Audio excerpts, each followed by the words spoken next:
Dia layak pakai kereta yang 80,000. Tapi dia terasa nak pakai mahal, dia beli yang 100,000. Bila dia beli yang 100,000, duit dia jadi ketat. Duit jadi ketat. Bila ada rumah rosak sikit nak perbaik, dia dah jadi susah hati. Duit bayar kereta, bayar semua ni dah tak cukup dah ni. Duit dia jadi ketat. Bila duit dia jadi ketat, sedangkan dia layak pakai 80,000, dia beli kereta yang 100,000, duit dia jadi ketat. Yang ni tak zuhud. Tak zuhud. Adakah berdosa? Tak sampai berdosa lagi. Dia cuma tak zuhud je. Ya? Jenis yang keempat, dia layak beli kereta yang 80,000. Kalau dia beli kereta yang 80,000, kehidupan dia, rumah tangga semua elok je. Tapi dia saja-saja beli yang 150,000. Sebab dia jenis teringin, terpikat dengan kereta 150,000. Disebabkan dia beli kereta 150,000 tadi, rumah tangga jadi tak tenteram. Anak-anak nak pergi sekolah, duit belanja tak cukup. Makan di rumah pun nak kena catuan. Nak kena catu makan di rumah. Lepas tu bila nak bergerak pun kena kira duit minyak. Kalau kata nak pakai duit minyak banyak tu, saya pergilah. Nak pergi kenuri tu, orang panggil kenuri di kampung sana tu, saya pergilah, ni tak cukup duit dah bulan ni. Sebab apa jadi macam tu? Dia beli kereta 150,000. Bila sampai tahap macam itu, jenis ni tak zuhud dan berdosa. Dia ada beza dia. Jenis pertama tadi zuhud. Jenis kedua tadi tengah-tengah. Zuhud pun tak zuhud pun tak. Jenis ketiga tadi dia tak zuhud sebab dia beli lebih daripada kemampuan, tapi tak berdosa lagi. Bila sampai jenis yang keempat, sampai rumah tangga pun dah tak tersusun, duit poket pun dah kering teruk sangat, dia sampai peringkat berdosa lah, belanja lebih daripada kemampuan. Dan jenis yang terakhir, dia kerja gaji bagus, dia memang layak pakai kereta harga 80,000, dia memang mampu beli. Kalau dia beli kereta 80,000 pun tak terganggu urusan dia seharian. Tapi dia saja-saja beli kereta yang bukan second hand, yang fifth hand, RM5,000. Siapa beli kereta RM5,000? Buruk Aku zuhud. Itu bukan zuhud. Itu bukan zuhud. Dia layak pakai 80,000, saja-saja pergi beli yang RM5,000 kan.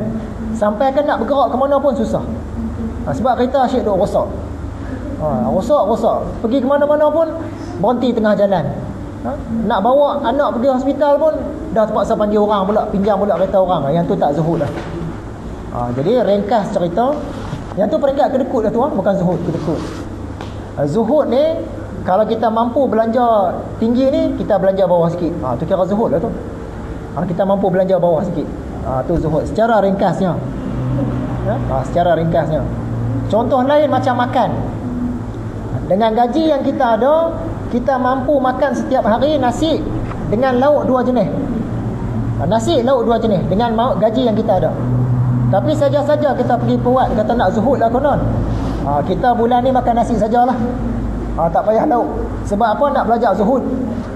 Makanlah nasi saja dia dengan keluarga dia. Yang ni bukan zuhud. Dia boleh jatuh tahap berdosa tu silap-silap. Kalau dia kurang tak apa. Dia mampu 2 pinggan lauk, dia buat 1 mata je, 1 pinggan je. Itu okeylah, zuhud lah. Tapi ni saja nak makan nasi saja, padahal dia orang kaya. Itu bukan zuhud, itu peringkat kedekut. Begitulah seterusnya, takwa, sederhana, pemurah, mengenal nikmat Allah Ta'ala, ihsan, baik sangka, baik budi, semua telah. Yang ni fardu ain, bukan kata fardu kifayah. Bukan kata ada orang lain belajar dah ilmu muamalah ni, aku tak payah. Tak. Ni fardu ain. Tak belajar kita berdosa. Nama pun fardu ain. Baik, sifat mahmudah dah siap, sampai kepada sifat mazmumah. Sifat mazmumah pula. Mahmudah tadi baik, bagus. Mazmumah ni pula sifat-sifat yang dikeji pada syarak. Kalau nak bubuh nama anak mahmudah, okey. Jangan bubuh mazmumah. Kita kata sedap pula nama mazmumah ni. Bubuh nama Nur Mazmumah. Tu dia, Nur Mazmumah. Silap lah kita. Sifat-sifat yang dikeji pada syarak. Okay, antara sifat-sifat mazmumah ni, yang ni pun kita nak bincang panjang lebar ni.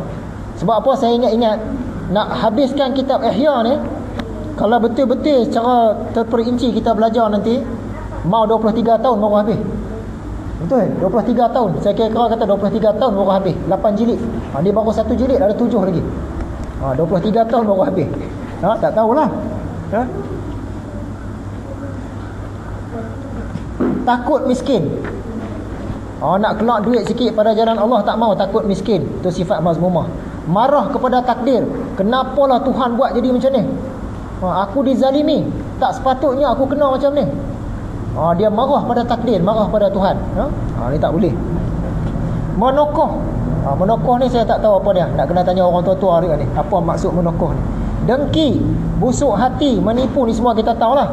Meninggi diri, suka dipuji, mencintai hidup lama di dunia dengan bersenang lenang, takbur, riak, marah, keras kepala, suka bermusuh, amarah, loba, kikir, gembira yang tidak kena dengan tempatnya, angkuh, congkak, bangga dengan kejayaan di tangan, sanjung orang kaya-kaya, hina orang miskin, gila penghormatan, gila pangkat, suka berlumba dengan orang lain tapi bukan secara jujur, cara menipu, menyombong diri, suka campur hal yang tak penting, remeh-temeh pun nak diperbesarkan, banyak bercakap benda yang lara-lara, banyak bercakap benda baik tak apa, memuji diri, menghias-hias budi pekerti. Dia bukan orang yang bersopan santun pun, tapi bila di depan orang dia berlakon macam sopan santun sangat. Yang tu sifat mazmumah, sifat yang dikeji pada syarak. Dia menghias-hias budi pekerti dia, padahal dia bukan orang macam tu. Berminyak air, ni maksud dia campur antara yang baik dengan tak baik. Minyak dengan air kan dia nak campur juga. Baik pun dia buat, jahat pun dia buat. Ujub, dia rasa diri dia hebat.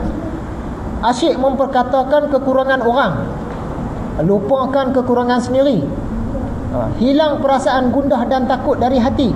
Happy je. Sangat menekan perasaan apabila tersinggung, sensitif. Rupa-rupanya sifat sensitif ni pun termasuk dalam kategori mazmumah juga. Sebenarnya tuan-tuan, sifat-sifat ni elok kita buat checklist, senarai.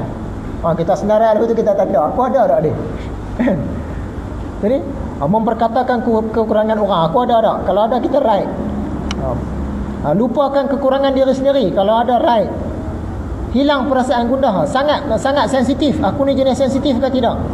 Kalau ada right pula. Sebab apa kita nak perbaiki diri? Kena muhasabah lah. Lemah hati mencari kebenaran, mengambil teman zahir dari musuh batin, berasa aman daripada kemurkaan Allah Ta'ala. Ni tak semayang kan ni? Tak semayang lah. Semayang tu wajib tak? Wajib. Tapi kenapa tak semayang?